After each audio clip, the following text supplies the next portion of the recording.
एक बार एक सेठ ने एक शोरूम खोला और एक बुजुर्ग को इनॉग्रेशन के लिए बुलाया। उद्घाटन के बाद जैसा कि होता है कि शोरूम के मालिक ने उन बुजुर्ग की बड़ी इज्जत की। बड़ी इज्जत अफजाई करने के बाद उनको बताया कि देखिए, यहाँ पे 21,000 चीज़ें हैं इस शोरूम में बेचने के लिए। इसमें से आपको जो भी चाहिए, जितनी चाहिए आप ले लीजिए। बुजुर्ग हंसे और बोले कि इनमें से एक भी चीज़ मुझे जीने के लिए ज़रूरी नहीं लगती। मुझे तो इस बात का ताज्जुब होता है, आश्चर्य होता है कि इंसान इन सभी गैर ज़रूरी चीज़ों का इस्तेमाल करता कहाँ है।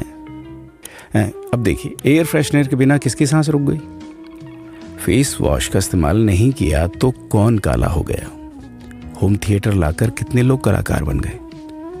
कंडीशनर से किसके बाल मुलायम और काले हुए हैं? अरे, जो डाइनिंग टेबल यूज़ करते हैं, क्या उनके घुटने नहीं दुखते? थोड़ा दिमाग पर जोर डालकर याद कीजिए कि हैंड वॉश के बिना आपके किस दादा के पेट में कीड़े हो गए थे। अगर हम डीओ मारकर निकलते हैं तो क्या लोग हमें सूंघने आते हैं? एक्चुअल में तो हम सभी इस प्रकृति को चुनौती दे रहे हैं, वरना बगुला जो होता है वो शैम्पू से नहाता है क्या? मोर अपने रंगों को संवारने या बचाने के लिए कौन सा कंडीशनर या फेस वॉश इस्तेमाल करता है? कभी किसी बिल्ली को मोतियाबिंद होता देखा है?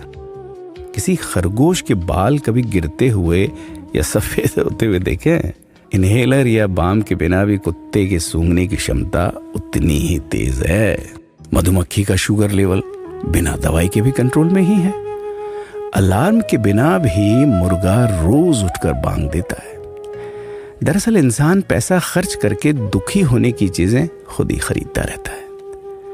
नेट बंद तो दुखी, लाइट जाए तो दुखी, मोबाइल का चार्जर खराब तो दुखी, केबल टीवी कट जाए तो दुखी, मच्छर मारने की दवाई ना मिले तो दुखी, महिलाओं को मेकअप ना मिले तो दुखी, मैचिंग कपड़े नहीं मिले तो दुखी। आजकल इंसान 10 मिनट में 20 तरह से दुखी और परेशान रहता है। बाकी तो गुड़ की रोटी या प्याज रोटी खाकर हाथों का तकिया बनाकर पीपल के नीचे जो आराम से सो जाता है, उसे दुखी करने के लिए तो फरिश्तों को नीचे आना पड़ता है। ये सब देखा देखी का खेल है।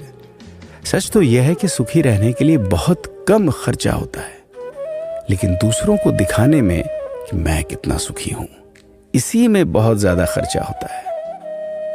जैसे जैसे सुविधाएं बढ़ रही हैं, दुखी होने के रास्ते भी खुलते जा रहे हैं। अगर आपको ये सब सच लगता है तो लोगों को जागृत कीजिए और फिजूल खर्च से बचाइए।